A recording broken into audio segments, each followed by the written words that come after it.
Hi everyone, so in this video I'm going to be making these two little mini travel sketchbooks. They're square format and I've wanted a little square pocket sketchbook for a long time, so I decided to make one, and it's really easy. It took me about an hour and a half to make both of these books, so it doesn't take very long at all, and you need these materials, and there's also additional materials you'll see, but I'll just put like a list on the screen so you know all the things that I used, and everything I use will be linked in the description. So for the paper, I used the Strathmore Vision sketchbook, the mixed media paper, and I bought a big pack of it, and I'm just going to be using all this paper to make sketchbooks out of, so that's what I used for this one.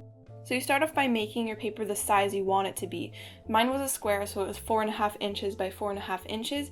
You don't have to fold it in half. It might actually be easier to stitch it if you don't fold the paper in half, but I folded mine in half in the beginning, and I made it 4.5 inches by 4.5 inches, and it worked out really well because my paper is actually 9 inches long, so 4.5 times 2 is 9, so it worked out really well. And I think I had about 8 stacks of paper in each sketchbook, and basically the stitching method that I used for this was the saddle stitch, and it's so easy. You can also use staples instead of stitching. Basically all you do is you stack all the paper into each other, poke a bunch of holes, and sew in and out back and forth from the middle to the top, then all the way down, then back to the middle, then you tie it off, and that's your sketchbook. But I'm going to show you the process here.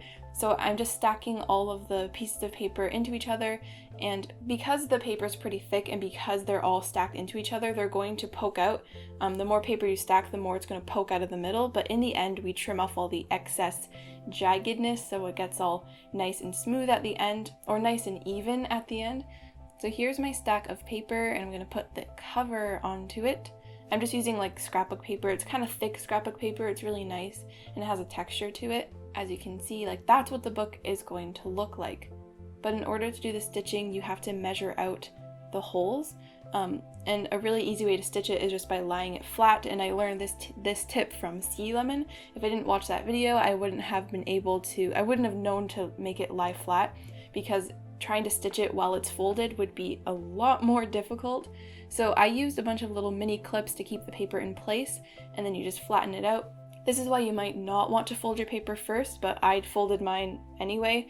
And then you want to make your holes however many holes you want. It always looks nicer to have them in equal distance from each other, but you want enough so that there's enough stitches. I think I did about 5 holes, maybe more. And then you want to use a sharp tool to poke a hole through the entire stack of paper. And this I was kind of worried about because I didn't know if my tool would be able to reach through all the pages. You might want to use an awl or a thumbtack. This is a screwdriver that has been sharpened to a point. It's basically an awl. But an awl is basically just a really sharp pointy metal object for bookbinding, and you can use it to pierce a bunch of pieces of paper together. And thumbtacks work too. After I poked both sides of the paper, I used a thumbtack to make sure that the hole was wide enough for the needle to go through, and just to make sure that the holes were all consistent and they were all lined up nicely. I used some light brown thread, and you're also going to need a needle, and threading the needle can be very hard, but I always lick the end of it to make it go through the needle better, or you can use an actual needle threader, but I don't have one of those. And leave a long tail, and you don't need to put a knot at the end of your thread. Don't leave a knot, you just want to leave a bit of excess. You start from the middle out and leave a little tail, because you're going to tie that to the thread at the end, because eventually you're going to come back to the middle. And then you want to go in and out through all the holes to the top, and then in and out all the way to the bottom, like you weave in and out of the holes. And then when you get to the middle, just keep going down to the bottom. And this is pretty easy. The hardest part about this is the thread tangling and the needle not going through the pages, because your holes are too small. So make sure you make them wide enough for the needle, because I struggled with that a lot. Because once the needle has thread on it, it becomes a bit thicker near the end, so it's hard to pull that part through the paper. And I'll go back through the paper. You're just weaving through all the holes in the paper.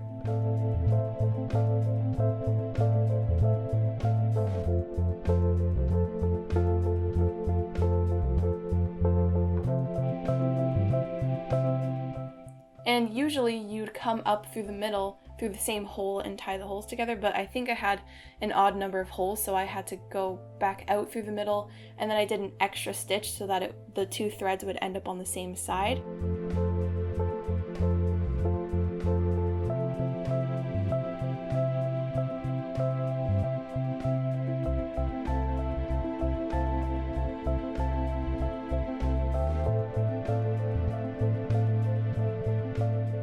then you just tie the two threads together. I don't know if you have to necessarily do an extra stitch.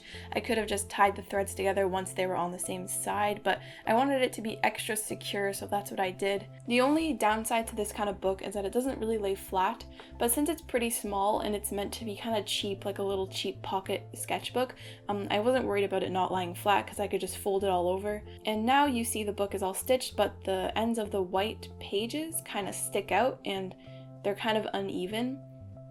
And so what you do is you take a ruler to the edge, take an X-Acto knife, and then just go slowly over and over and over until it's completely smooth.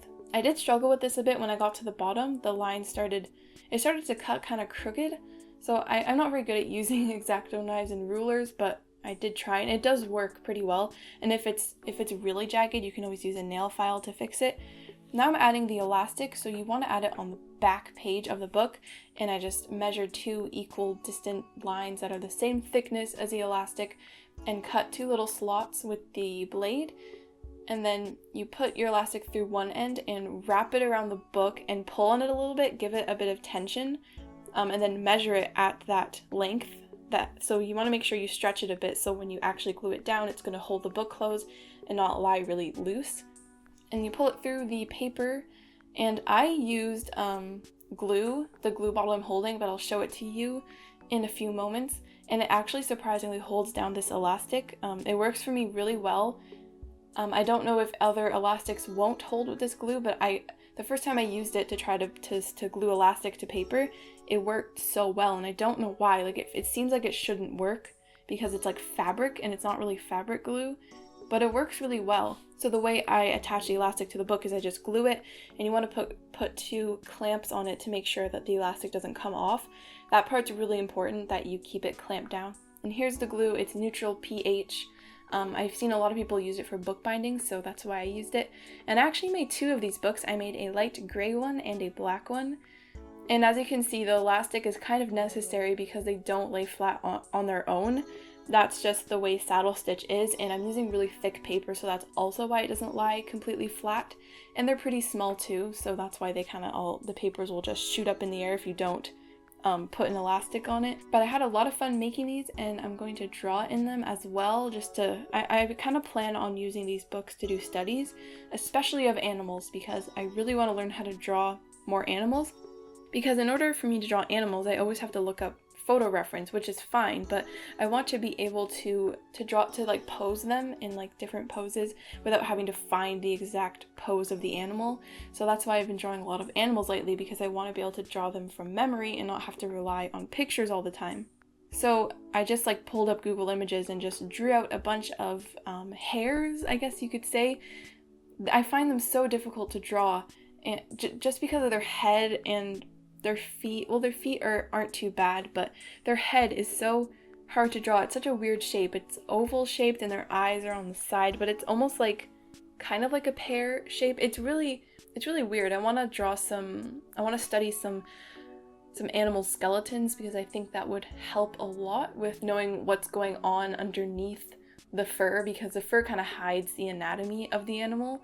So I definitely want to do that. And the paper, like I said, I'm using, well, everything will be linked in the description if you want to know what I used, but you can use any paper you want. I was going to do this with regular copy paper, but I decided to just to use my favorite sketchbook paper, which is, well, it's not really the best paper in the world. It's just I like mixed media sketchbook paper, so I just bought that kind. I actually filled a whole sketchbook of that paper before. It was a bit smaller, but I used it as a sketchbook, but this time I'm just using it as a paper pad because it works with watercolor and ink and pencil. It just works with everything, so that's why I like mixed media, and it'll be good for studies. So I hope I'll fill these sketchbooks. Since they're pretty small, they shouldn't take too long. And I hope you enjoyed this little video. I hope you try making your own little pocket sketchbook, a tiny little sketchbook you can take with you.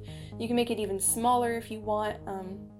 You can use staples as stitching if you want as well, just like put the staples through the holes instead of thread. So definitely I would recommend you try this out because making sketchbooks is so much fun, and I will see you in my next video.